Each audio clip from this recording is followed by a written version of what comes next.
Halo semua, selamat datang di Lab ID.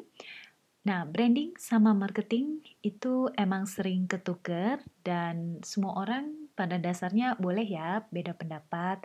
Tapi satu hal yang cukup pasti, manapun itu, kadang yang penting buat sebuah perusahaan atau bisnis adalah mana sih yang datangin cuan.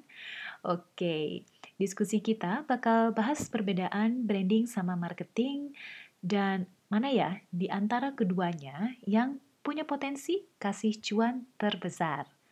Analogi marketing itu kalau ada dua orang yang sedang berbicara, maka salah satunya semisal si A, dia bilang dengan bangga bahwa koleksi sepatunya bagus-bagus. Sedangkan analogi branding itu kalau orang lain, si B, mengakui bahwa sepatunya A itu bagus-bagus. Jadi kondisi branding adalah ketika diakui oleh orang lain. Jadi perbedaan keduanya secara singkat bisa dilihat lagi dari topik pembahasan sebelumnya tentang cara bikin branding yang kuat, di mana branding berusaha menjawab why atau kenapa dan who atau siapa. Tinggal sekarang, why atau kenapa dari sebuah brand itu, apakah sekedar fungsi produknya aja atau ada benefit lain yang lebih emosional dan inspirasional.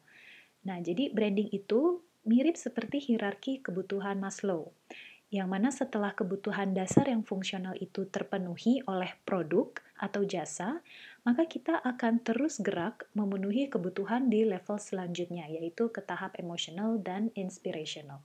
Sementara itu, how atau cara atau proses sebuah bisnis menyampaikan penawarannya kepada target konsumen itu lebih kita kenal dengan istilah marketing mix. Dari 4P dulunya, yaitu product, price, place, promotion, dan makin kesini bergerak makin banyak ya, jadi ke 7P dan berapapun P lainnya, misalkan ditambah dengan people, process, dan physical evidence.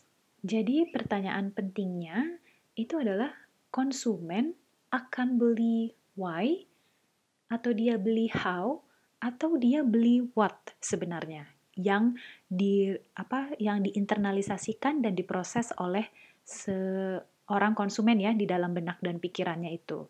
Di sini kita coba pakai contoh merek Nike atau sepatu Air Jordan. Kira-kira kita ini beli sneaker Nike yang bermerek gitu ya. Apakah karena what-nya atau sepatu sneaker, kita butuh sepatu sneaker, atau karena how, semisal oh lagi ada diskon 10% gitu ya. Atau yang terakhir itu karena why-nya, yaitu keren dengan reputasi untuk para pemenang. Nah, di sini artinya branding yang kuat itu kemungkinan besar akan mendorong kita pada saat membeli sesuatu itu karena why-nya.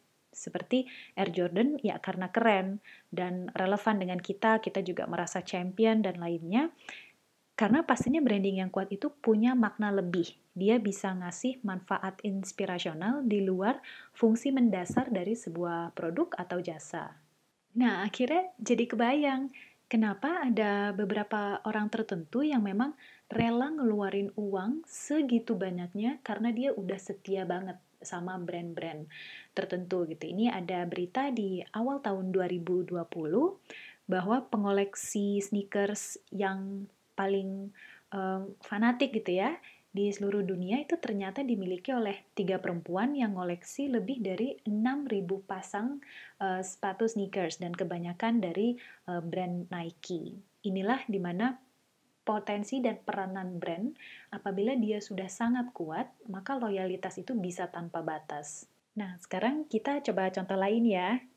Misalkan di sini teman-teman mau beli blazer di salah satu ruko ITC Mangga 2. Nah, apakah kita beli blazernya ini di ITC Mangga 2 karena kebutuhan terhadap what atau produknya yaitu blazer buat kerja, atau karena how, harga yang terjangkau dipasarkan dengan harga murah, atau karena why, kualitas yang bisa dibilang cukup bagus terhadap harganya.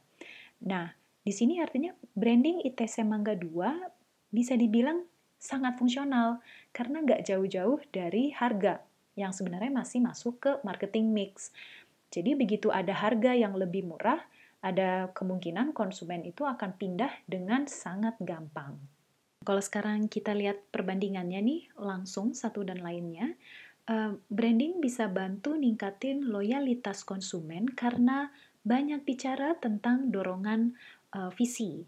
Sementara marketing itu membantu konsumen untuk punya akses ke produk atau jasanya, karena ini tentang proses bisnis. Kalau sinergi keduanya digabung, maka branding itu adalah cerita, story ya, visi yang disampaikan melalui channel marketing yang punya potensi nimbulin loyalitas, sehingga seseorang itu rela ngeluarin uang cukup banyak, berapapun itu. Nah, tapi secara proses, mana yang seharusnya duluan antara branding dan marketing ini topik yang menarik untuk kita bahas di episode mendatang. Jangan lupa subscribe di YouTube dan podcast Lab ID, biar kalian tahu kelanjutannya.